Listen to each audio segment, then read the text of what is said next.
Are you a young, aspiring music producer? Do you rely on haphazardly scavenged FL Studio YouTube tutorials because you're too poor to afford a professional education? Are you a fan of Frank JFC, but lament the fact that his voice is neither androgynous nor grating enough for your own highly specific personal taste? Have I got the video for you?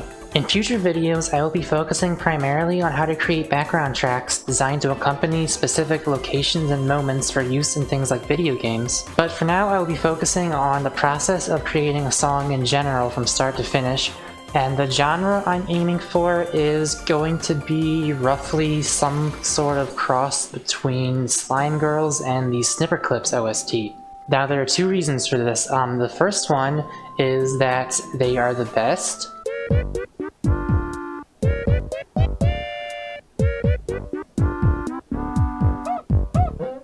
And the second reason is that I believe it is extremely important, especially in the beginner stages, to be able to just make something and go like all in on it and not care about how dumb it sounds, and this type of music is perfect for that. So let's make something stupid. In this video tutorial, I will be using FL Studio 12, which can be bought with money or obtained for free at www.illegal.com, and then you go... oh. Never mind. So now that we have our digital audio workstation, we are ready to begin. Okay, now listen very, very carefully. The first thing you're going to want to do when making any music track, the absolute most crucial step in any situation,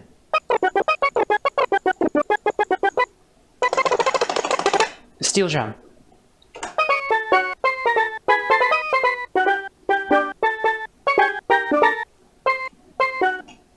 I can work with this. Now, even though this is a beginner's tutorial, I'm going to assume you already have a steel drum downloaded and at the ready, because I can't fathom what kind of self-respecting music producer could think that they're prepared to create any meaningful work of art without one. But just in case you don't, I'm going to show you how to download and set one up right now. Now, step one, you are going to want to go to your Google and type in Super Mario World sound font, as this contains the most pure, highest quality steel drum known to man. Once you have acquired a download of the SF2 file, navigate to your FL Studio folder. I don't actually remember if this is the default thing, but it probably doesn't matter. Just kind of put it somewhere. It could be on your desktop if you want. I keep them all here.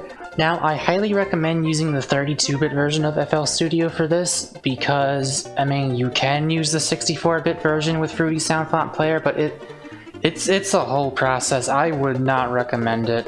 64-bit is really only needed if you have a bunch of 64-bit plugins, or if your projects are extremely complex. Otherwise, it doesn't really matter much what you use. So, you're gonna go onto here, find yourself the Fruity Sound Font Player. If it's not there, just click on More Plugins, and it's somewhere, but it should be here by default. Open that up. Click on this folder, find you that Super Mario World.sf2, click on the piano, change the steel drum. We are ready. If it isn't already up, just right click this and click on piano roll. Now you may be asking yourself, what do we start with? Do we start with the melody, the chords, the bass line? And it doesn't really matter. I would just suggest going with whatever sound you are currently enamored with, which in our case is that right there. So we are starting with the melody, because steel drums unfortunately do not tend to make very good synths. Well, maybe I could do something with that, I don't know. But we're not using that for that right now, we're just using it for this. Now, this is not unsalvageable. If you don't know what kind of melody you want to make, it sometimes helps to just hit random notes like this.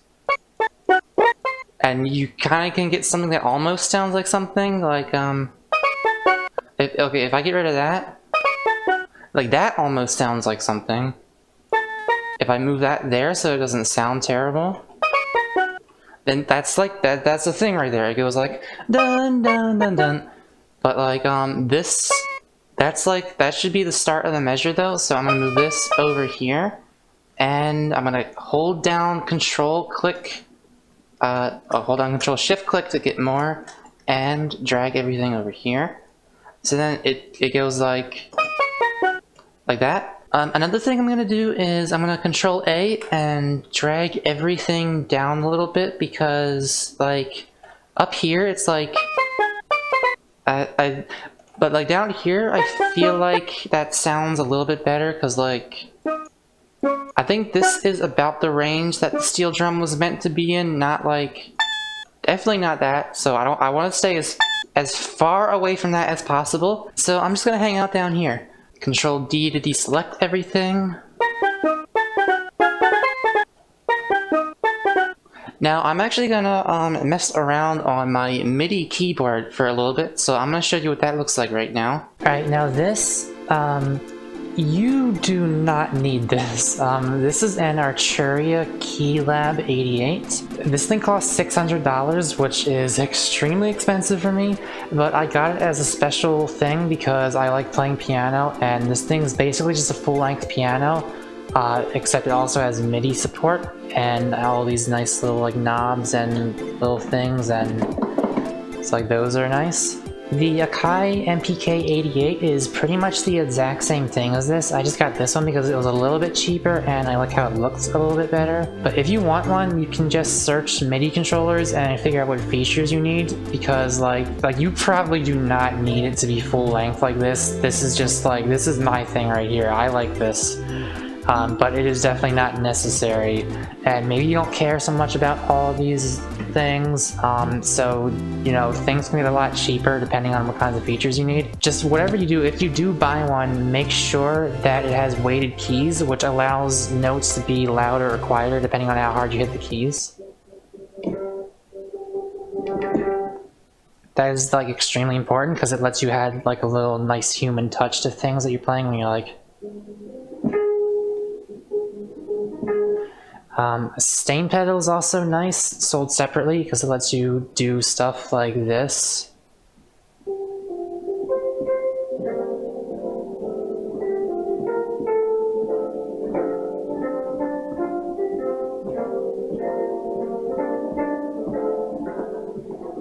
You know, as opposed to just like...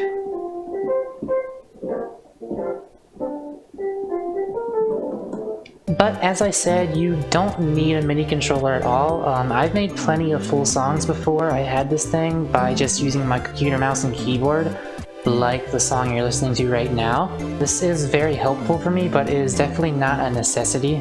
FL Studio actually maps your computer keyboard to notes by default, so you can kind of use this as a sort of ghetto MIDI controller if you want.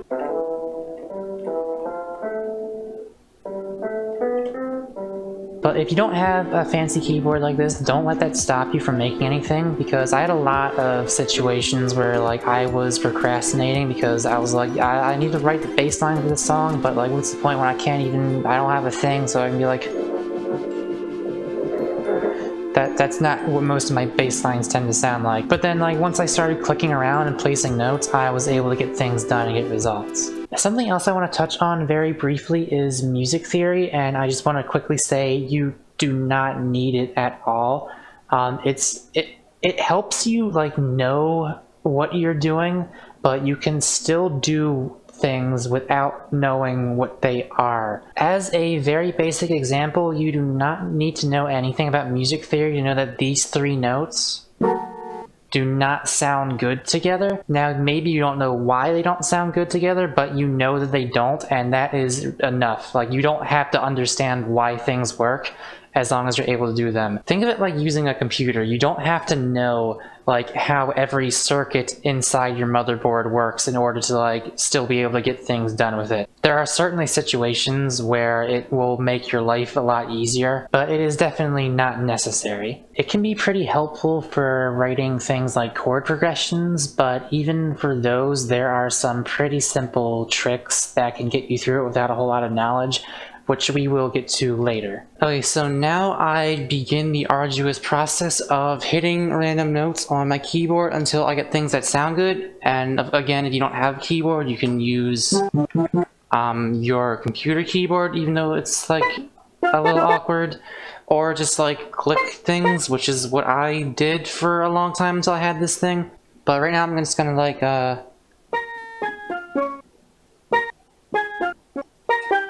oh wait, I actually moved this, hold on. That's where I want it, okay.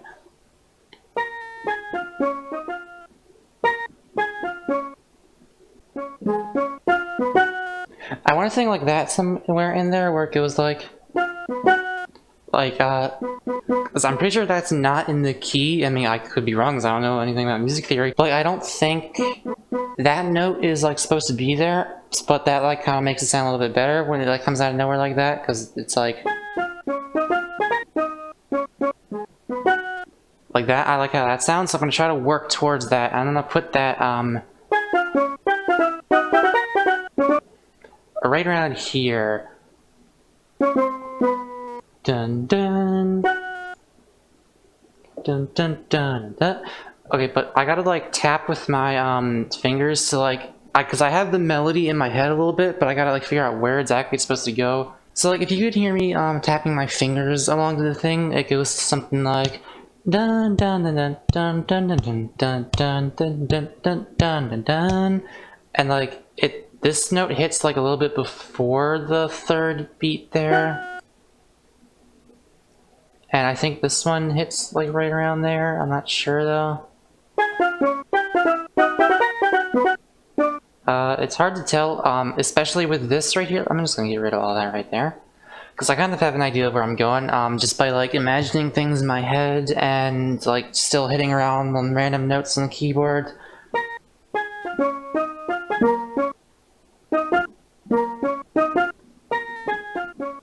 Oh, but this is not supposed to. This would be more like, yeah, something like that.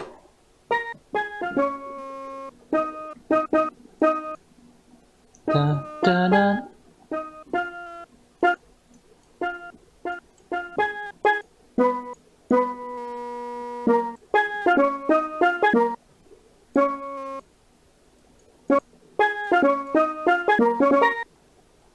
Get out of here.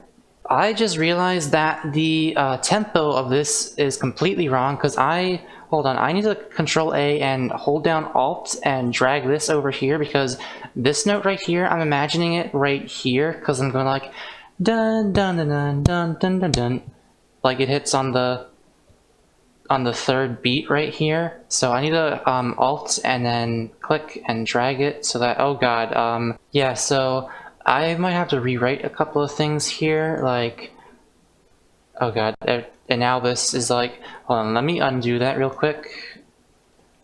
Just Control Alt Z, because it's one of those weird programs. Okay, so this is what I ended up with, around 100 BPM. I don't know how I ended up here, but I guess this is what I was imagining. And I got like some weird, I don't... Oh god. Okay, well this is a good opportunity to say that you can press Alt and left click to drag things more precisely. Okay, it's actually extremely hard for me to like internally process how long each of these notes are supposed to be in this like unholy note progression I've created for some reason. So I am going to turn on the metronome up here and click record, notes and automation. And then once I hit spacebar to click play up here, I'm going to start playing what I'm imagining on my keyboard.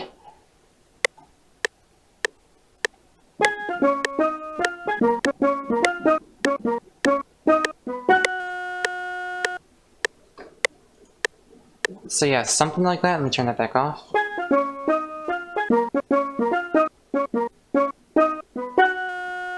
Okay, and somehow it's still not on the thing, because I guess I was playing very poorly with the metronome, so I have to Control A and not holding Alt, I need to drag this, because I know this right here hits on this beat, and I know this right here hits on this beat, so I need to drag it so that that matches a little bit, and then just kind of like move this a little bit more so it's a little bit better.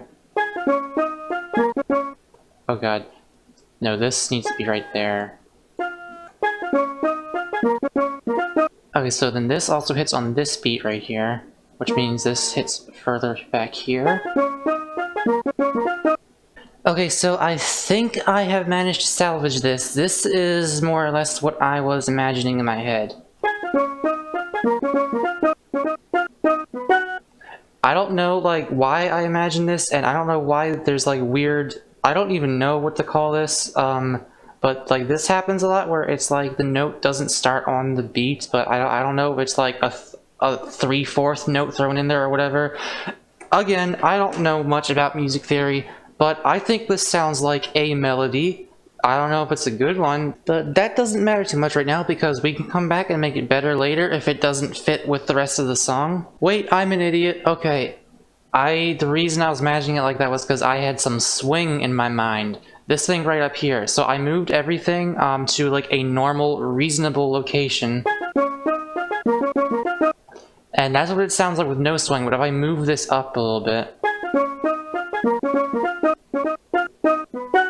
it sounds the same as it did with those like weird like things right there, because that's what this thing's supposed to be for. And now that everything makes sense, I'm just going to Control A and Control Q, which does the same thing as going over here and clicking Tools and Quick Quantize. And then that makes it so that everything is just less stupid, although I still gotta like manually do some stuff like right here. It sounds like kinda plain though. Hold on, what if I... Oh god, oh god, oh god, oh god, turn it down. So I just added a little bit of release here. Just you click on this thingy and move the R in your ADSR envelope up a little bit. And that just makes it so that there's no like instant decay after the note ends.